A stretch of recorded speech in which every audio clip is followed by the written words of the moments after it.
Passaram-se só 30 anos desde o nascimento da ordem em Jerusalém. Hugo de Pains, seu fundador, e os 3 primeiros mestres que o sucederam passaram desta para a melhor.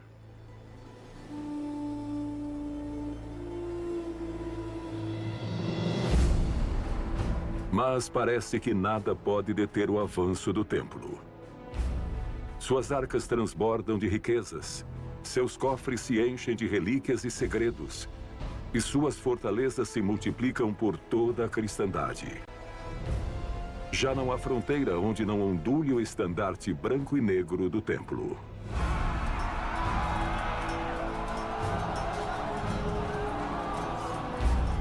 Gualdim Paz sobreviveu a golpe de sabre e espada aos anos mais difíceis do templo na Terra Santa. Aprendeu a arte da guerra com os melhores cavaleiros que a cristandade já tivera. E logo os melhores teriam de aprender dele. Foi-lhe encomendada a árdua tarefa de expulsar o Islã das fronteiras portuguesas. E ele se tornará o maior dos mestres que já pisaram a península. Pois não há sarraceno com valor suficiente para enfrentar sua espada.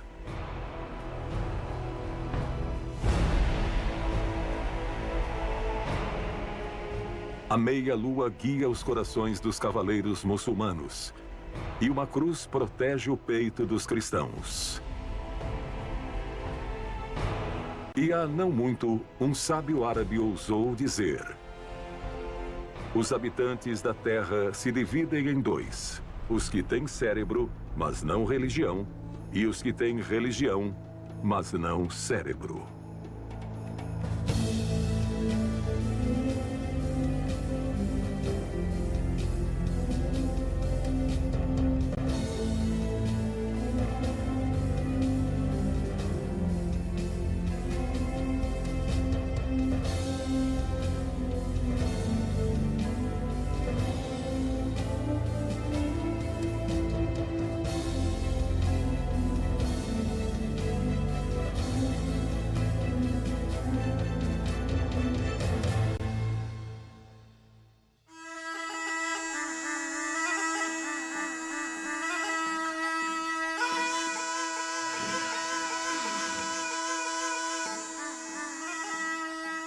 Podiam-se contar 1000 médicos diplomados em Bagdá antes da chegada dos demônios cristãos na Palestina.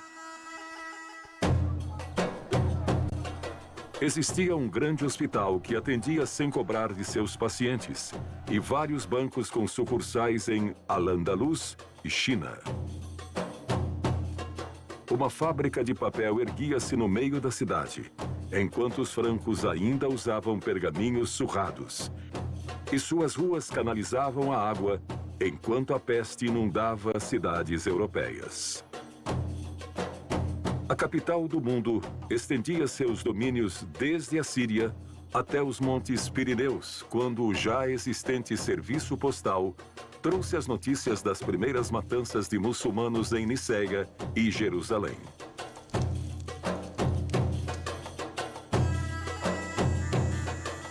Hoje assistimos aos cruzados matarem um homem junto à mesquita Al-Aqsa, assá-lo em um espeto e o comerem, gritando em voz alta que todo muçulmano teria a mesma sorte. Mas os príncipes não querem acordar. O medo e a inveja envenenaram os corações de califas preguiçosos que se escondem à sombra de seus haréns. E as notícias chegam tarde, trazidas por refugiados que com seus relatos choram e fazem chorar.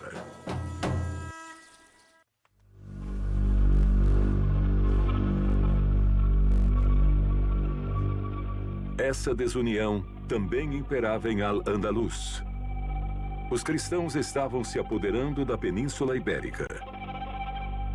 Os emires enviam seus mensageiros carregados de presentes e boas intenções cada vez que viam seus territórios em risco.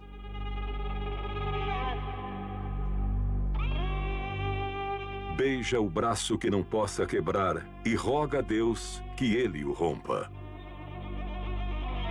Todos conhecem esse refrão. Mas esse cristão não escuta refrões. Não iluminam os olhos diante de vossos presentes, e nada sabe de boas intenções. Cortariam seu braço antes de estender-lhe a mão.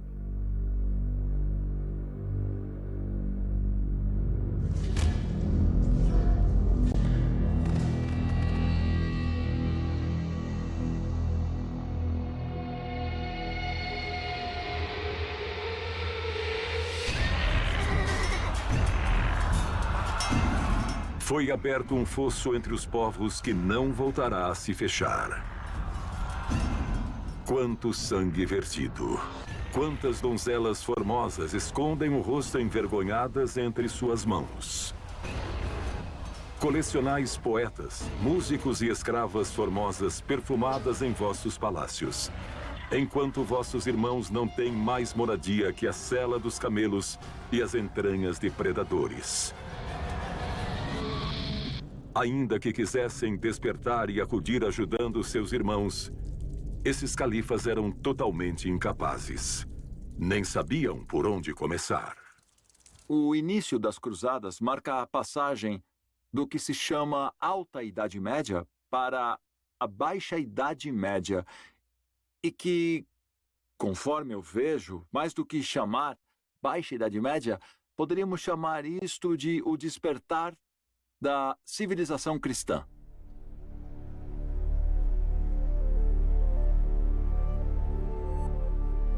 Ano de 1154 da Era de Jesus Cristo. Outro grão-mestre do templo foi morto na Terra Santa, e outro o sucederá.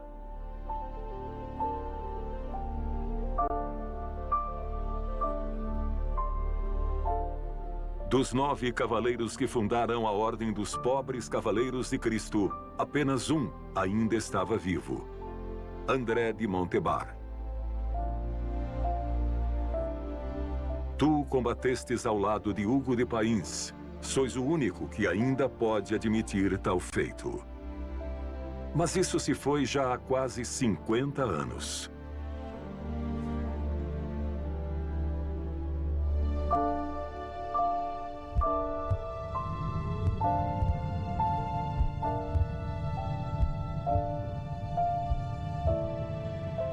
Conforme o tempo foi avançando, a Ordem do Templo cresceu muitíssimo e, obviamente, esse ideal primitivo foi variando, foi mudando, foi se contaminando, se corrompendo. Mas isso é normal. Todas as religiões, as ideologias, os princípios surgem como uma ideia inicial que tem muita pureza, que tem muita originalidade. Mas logo as circunstâncias históricas vão fazendo que essas ideias se modifiquem, se alterem, se mudem e inclusive que se contaminem e se corrompam de formas às vezes extraordinárias. A Ordem participou de numerosas conquistas militares, participou de diversos processos políticos e participou de questões com as quais possivelmente São Bernardo ou até mesmo Hugo não estariam de acordo. Certamente Hugo não deve ter gostado que a Ordem terminasse como terminou, mas foi uma realidade que, para ele, já havia passado o tempo da fundação. Hugo já não estava mais entre os Templários.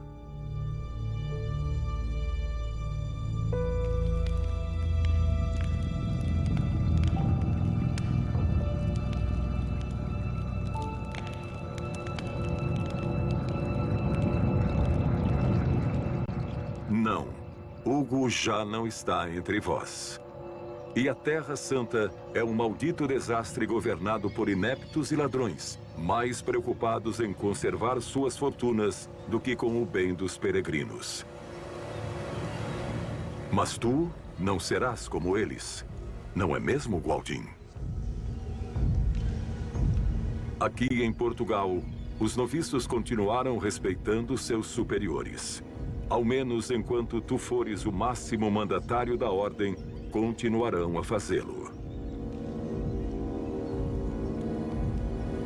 Pouco importa se fazem ou não seu voto de pobreza, pois vais te assegurar que não voltarão a possuir absolutamente nada. Não será necessário que jurem obediência, pois não terão alternativa senão obedecer. E não tardarão a aprender em que consiste a castidade, pois não voltarão a aproximar-se de uma mulher em toda a sua vida. Este é o templo. Aqui não entra qualquer um. Por acaso não foram estas mesmas palavras que te incutiram?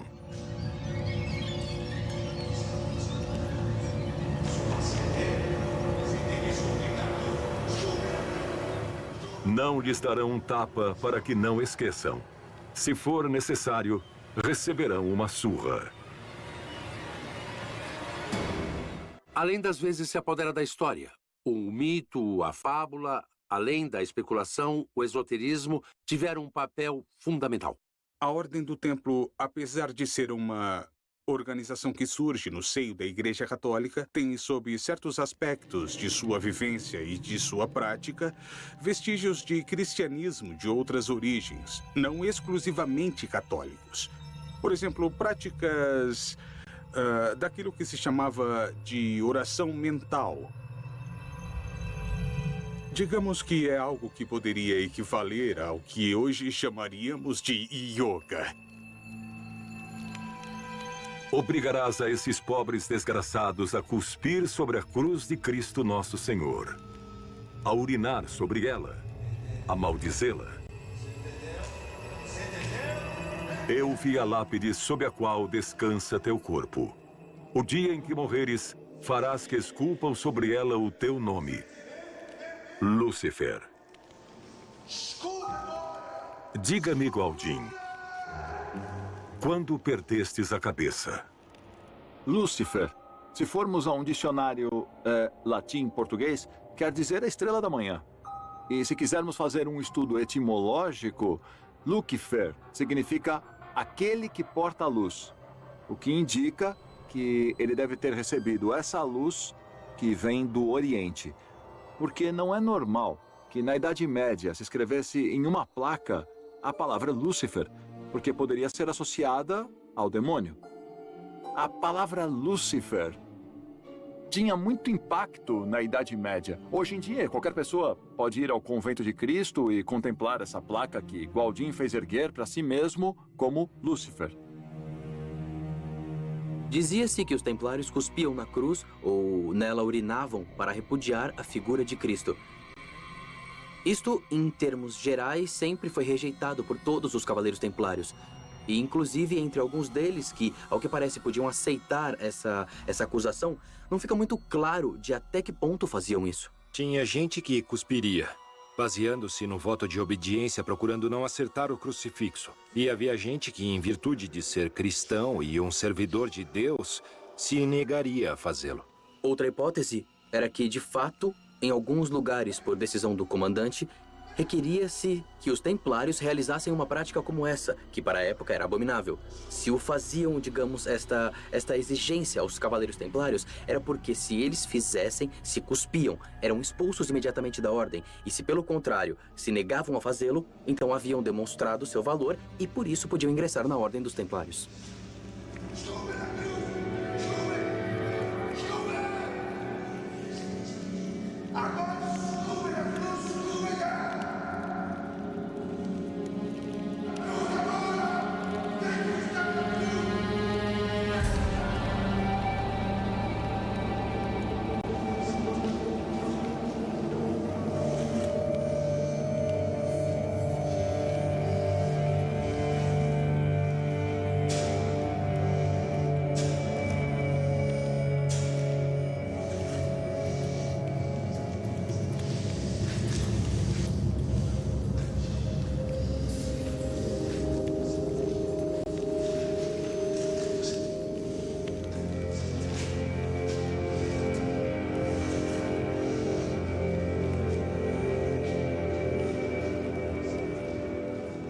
Eu vejo nesse ato, vejo uma memória quase que ancestral da ideia de que a cruz era algo que tinha de ser destruída.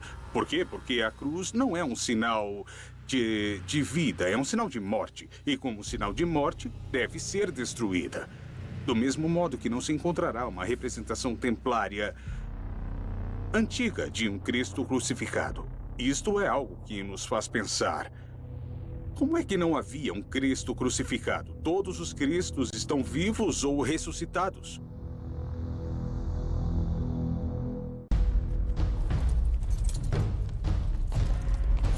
O templo está associado às cruzadas, evidentemente.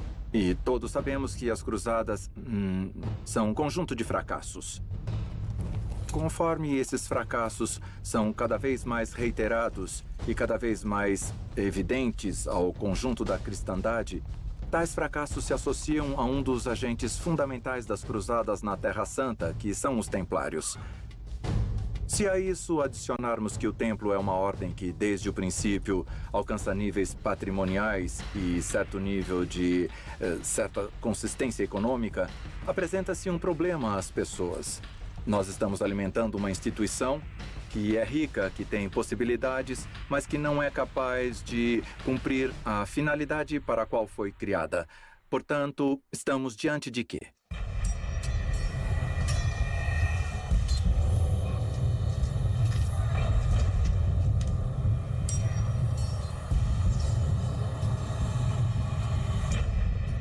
Falando dos templários em Portugal, Gualdim Paz é realmente um mestre carismático. Deve ter tido uma vida muito intensa, porque constantemente estava fundando ou reconstruindo castelos. Gualdim Paz foi um grande grão-mestre. O primeiro grande grão-mestre e praticamente também o último grande grão-mestre da Ordem do Templo na Península Ibérica. Foi ele quem organizou a defesa do Reino de Portugal, criando um conjunto de fortificações ao longo da linha do Rio Tejo. O Castelo de Almurol, o Castelo de Lacardiga, o Castelo de Hélios S e do Ródano, e, é claro, o de Tomar.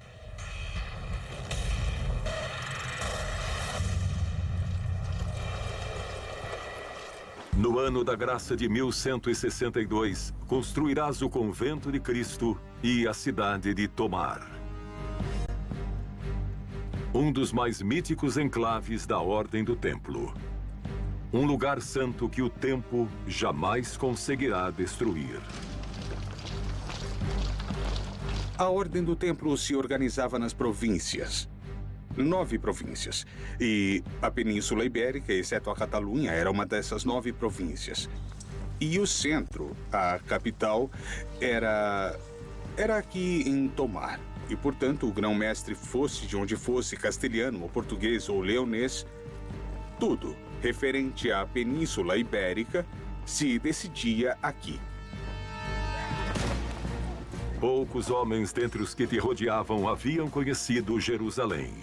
E dentre esses poucos, nenhum tinha vivido como tu a viveste durante 5 anos que passaste servindo a Ordem.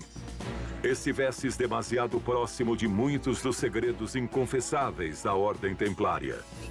Sabes demasiado, Gualdim. Não é por acaso que fostes tu o eleito para fazer chegar todo esse conhecimento até a Península Ibérica. Gualdim Paz não apenas construiu um castelo, como também uma cidade associada ao castelo. Formavam um conjunto, e que era uma réplica exata da cidade santa de Jerusalém. Tudo aqui está feito em função da disposição e da distribuição de edifícios que existiam em Jerusalém. Ele queria levar a esse lugar a mesma memória e a mesma energia, vamos dizer assim, a palavra pode ser essa, que a mesma energia que havia vivido em Jerusalém. Jerusalém não é somente uma cidade. Não importa quantas vezes a destruam, ela voltará a se erguer. Jerusalém é eterna. É o lugar onde todos os povos se juntarão ao banquete de Deus no final dos tempos. O lugar onde Cristo ressuscitou.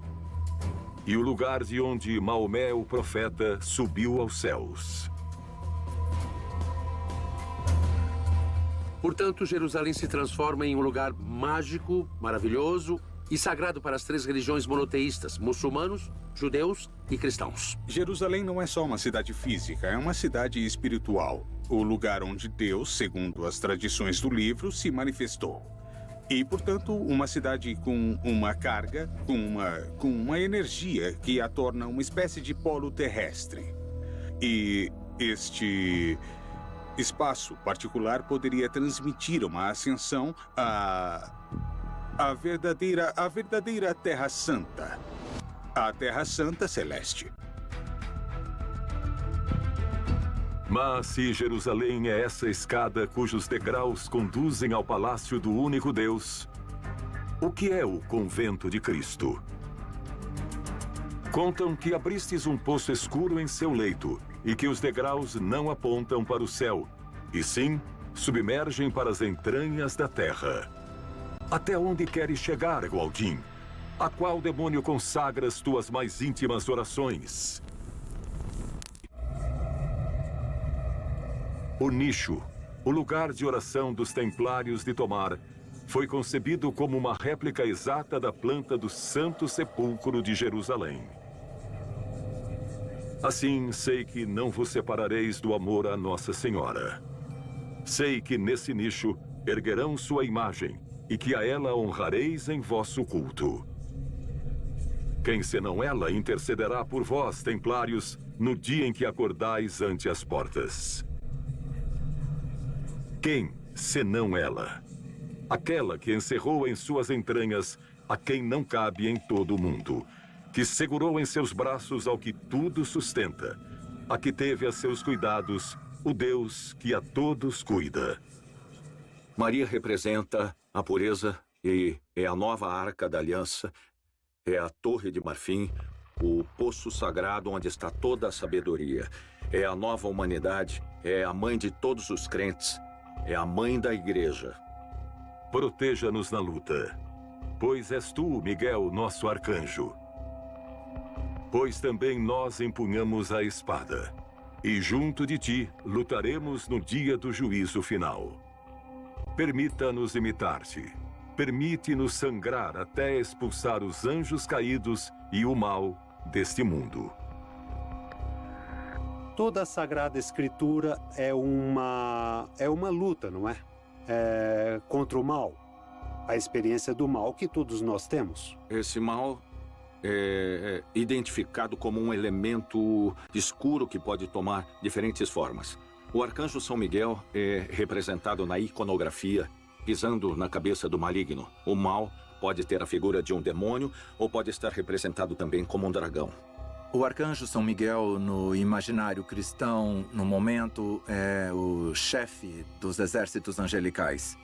Estamos nessa pedagogia da igreja, da santificação progressiva da violência, o que é, logicamente, uma substituição, ou seja, referente a uma moral substituída de cristão para santo, sendo, portanto, um modelo a seguir.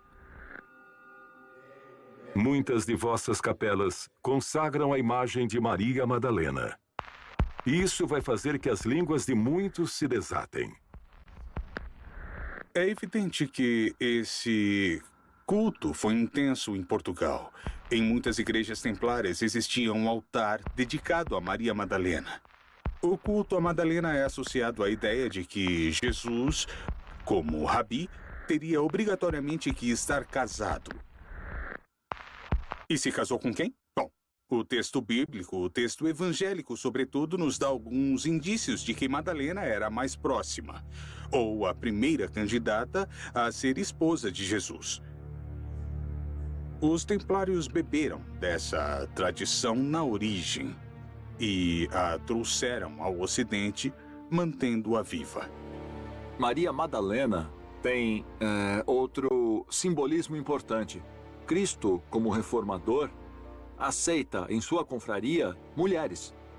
E isso, para o mundo judaico da época, e talvez até hoje em dia, é uma revolução.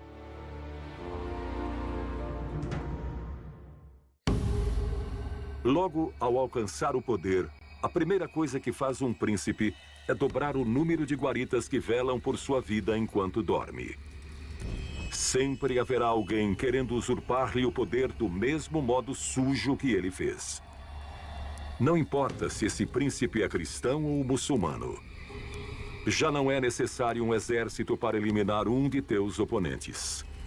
Com um bom punhado de moedas de ouro, podes convencer os assassinos para que eles mesmos levem a mensagem. Os assassinos Assarim, ou consumidores de haxixe, foram uma seita que se desenvolveu no Oriente Médio nesse mesmo período cronológico, no século XII. Basicamente era formada por um conjunto de tendências mais radicais dentro do Islã e que, apadrinhados por um líder espiritual que se autodenominava o Rei sob a Montanha, ou o Rei da Montanha, tinha uma série de concorrências ou interesses políticos que muitas vezes se enfrentavam, tanto fora com cristãos ou com outros príncipes muçulmanos. Contavam eles com assassinos em suas fileiras. É o mais provável e, de fato, muitos dos líderes ou dos rivais políticos que esta entidade desenvolveu acabaram assassinados. Os cristãos se aproveitaram disso e, inclusive, chegaram a negociar, em alguns momentos, com grupos como o dos assassinos.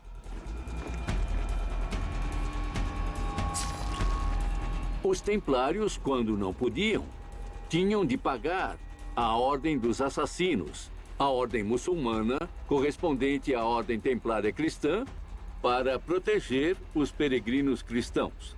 E, portanto, houve encontros entre eles.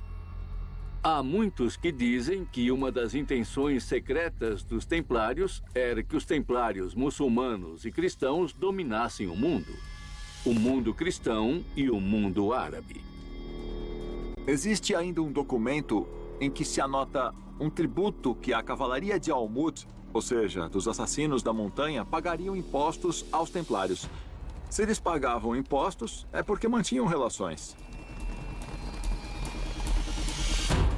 Hassan ibn Sabah, o velho da montanha. Envolva com ópio teus fiéis, e eles te agradecerão que lhes mostre a verdade. Permita-lhes repousar com as árpias que encarceras em teus haréns, e eles acreditarão estarem abraçados pelas virgens do Éden. Tu tens as chaves da eternidade. Abre-lhes a porta de trás de teu castelo, e eles acreditarão vislumbrar o paraíso. Esta noite deixe-os desfrutar do êxtase de teu ópio. Amanhã voltarão a ser assassinos e voltarão a matar por ti.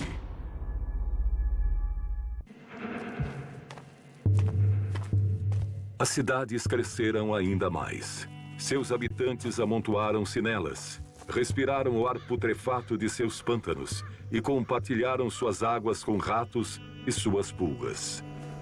Deus não parece sentir-se especialmente orgulhoso do homem que criou.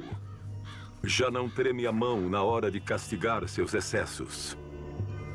A cruzada da Terra Santa se conta por derrotas. E os que não têm a sorte de expiar suas impurezas lutando na Palestina terão que lutar contra inimigos igualmente implacáveis, mas invisíveis. Difteria, malária, tuberculose, varíola, escorbuto. Agora estamos acostumados quase todos porque vemos diariamente na TV, porque lemos nos jornais ou porque nos afeta pessoalmente ou algum familiar a estarmos muito identificados, pelo menos conhecer muitas enfermidades e muitos nomes de medicamentos. Isso não foi sempre assim. Havia, por exemplo, doenças da Idade Média que não eram conhecidas e que tinham nomes genéricos. As febres. O que eram as febres realmente? Eram vírus que afetavam o sangue? Era pneumonia ou era um simples resfriado? A queda das sobrancelhas, olhos esbugalhados ou o inchaço do nariz são indícios claros de que contraíste a lepra. Os médicos não duvidavam em confirmar, ainda mais se tiver a pele da frente tensa e brilhante, os pés pequenos ou a voz rouca. Receberás uma missa de defunto e, se tiver família, eles te acompanharão até um leprosário. Farão isto em silêncio, pois não é mais que um morto em vida. E com mortos não se fala. Todos teus direitos e tuas posses, se é que restassem alguma, passavam ao hospital que te recebia. E assim, cheio de rancor contra os vivos, serás apartado do caminho dos sãos, pois esse rancor é extremamente contagioso. Reunir-se-ão vários conselhos de sábios, desses que acreditam saber algo, e depois de muito pensar e deliberar, determinarão que são 3 as causas desse mal. Os judeus envenenaram a água e o ar, que existe uma conjunção adversa dos astros do céu, E que Deus, mais uma vez, castiga o homem por seus desmandos e pecados. A igreja está permanentemente interessada que os homens e mulheres desse tempo tenham medo. Medo de morrer em pecado. Fica ameaçando todo o tempo. As ameaças sobre as penalidades do inferno são absolutamente constantes. A primeira coisa que um fiel via ao entrar em uma catedral era o juízo final. Isto só pode ser explicado pelos vestígios de cultura que havia na Europa do século XI e XII. Um vestígio de cultura na qual existia um medo coletivo extraordinário, ao extremo. Um medo coletivo de morrer em pecado. Um medo coletivo do diabo, do maligno. De arder eternamente no fogo do inferno. O primeiro tocou a trombeta e caiu granizo e fogo. A terça parte da terra foi queimada. O segundo anjo tocou a trombeta e uma avalanche de brasas foi lançada ao mar. A terça parte do mar converteu-se em sangue. O terceiro anjo tocou a trombeta. Caiu do céu uma estrela e soterrou a terça parte dos rios e das fontes e das águas.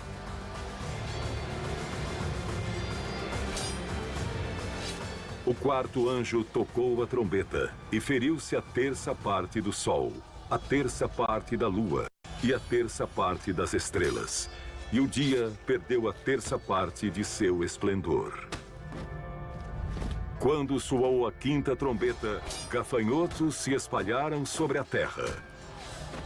Quando soou a sexta trombeta, os homens buscaram a morte, mas não a encontraram.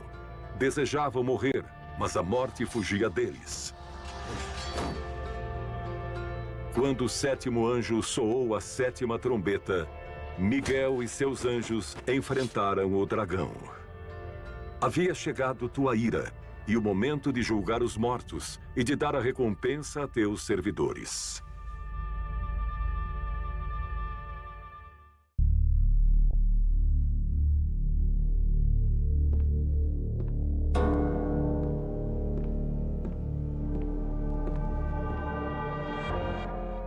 Capítulo 42 da Regra do Templo. Todos os irmãos estão proibidos de mencionar as loucuras que vieram fazendo no mundo.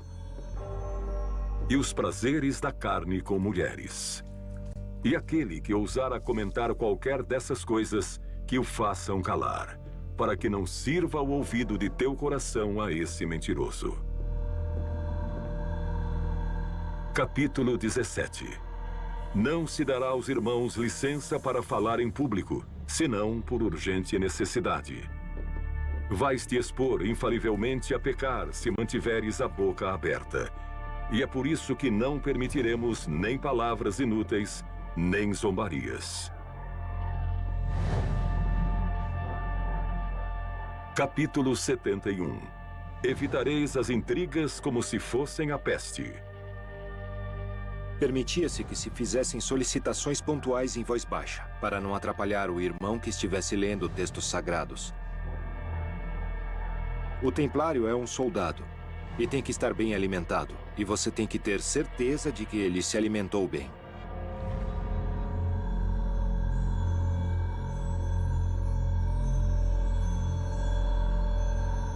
Alguns acreditam que os guerreiros só comiam carne, mas não era assim. Eles seguiam dietas para ter boa saúde. Os nutricionistas da Ordem do Templo introduziram nas refeições dos templários os legumes e todos os tipos de vegetais que não eram comidos naquela época. E eram obrigados a comer, querendo ou não. Cada 2 templários comiam em um só prato. E cada 2 partilhavam uma taça. Bebiam vinho, mas não porque gostassem de beber vinho. Ainda que os guerreiros sempre tivessem fama de serem bêbados, eles o faziam antes dos combates e bebiam bem. Mas o faziam para sentir-se melhor antes de se lançarem contra as hostes muçulmanas. Não era beber por beber.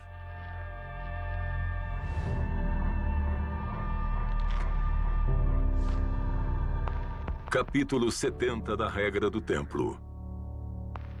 Que cada um deite-se separado em uma cama, com uma túnica, um colchão e um cobertor, e basta. Dormirá com a camisa e os calções, e que haja sempre luz enquanto os irmãos dormem.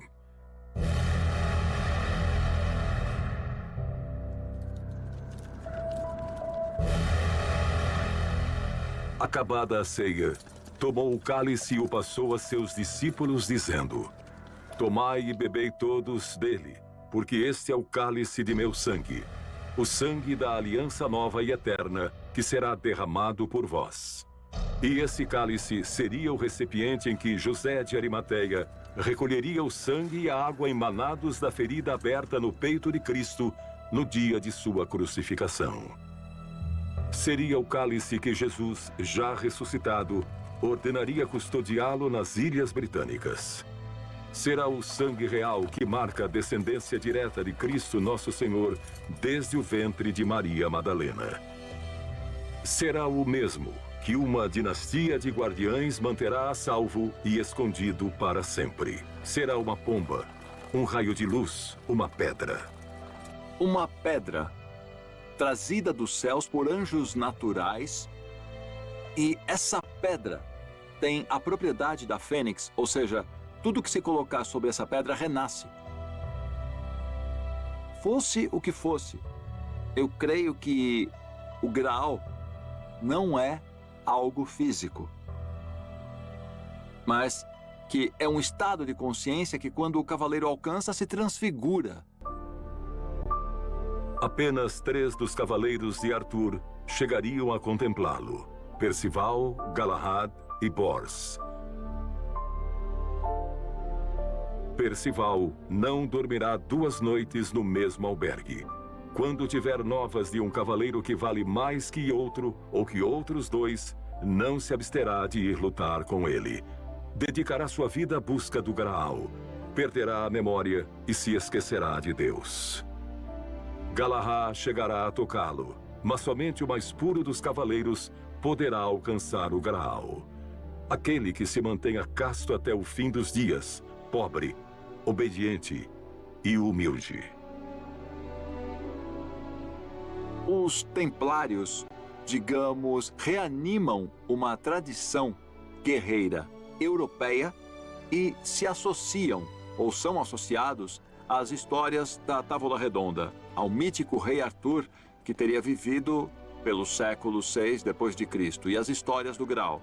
Este sim, o Graal, ninguém sabe o que é. O terceiro cavaleiro será Bors, o único que regressou com vida à mesa do rei Arthur para relatar o quanto esteve perto do Graal. Ele continuará a interminável busca do cálice, a que só conclui com a morte. Um perigoso caminho de iniciação que somente os heróis podiam percorrer. É muito importante saber que os templários não tinham um ideal apenas de guerra física, mas também um ideal com objetivos espirituais. Que são cavaleiros e monges místicos, que levam adiante o duplo combate. Não apenas um combate contra os infiéis, contra os inimigos da Europa e da cristandade, mas também um combate contra os inimigos invisíveis. Um combate contra o demônio interior.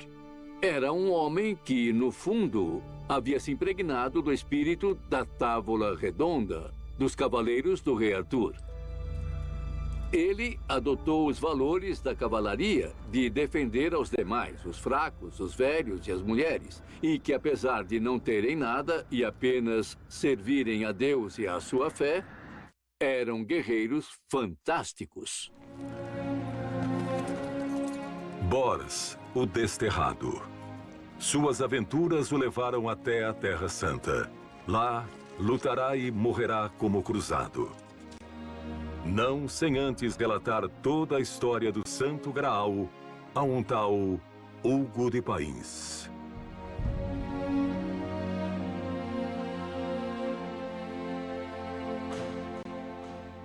Ser templário implica em um salto de fé.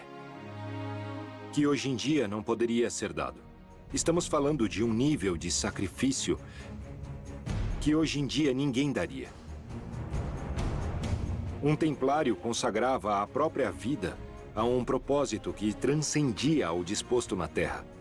Você renunciava à sua vida, ao seu próprio destino, e a ter descendências e ter posses.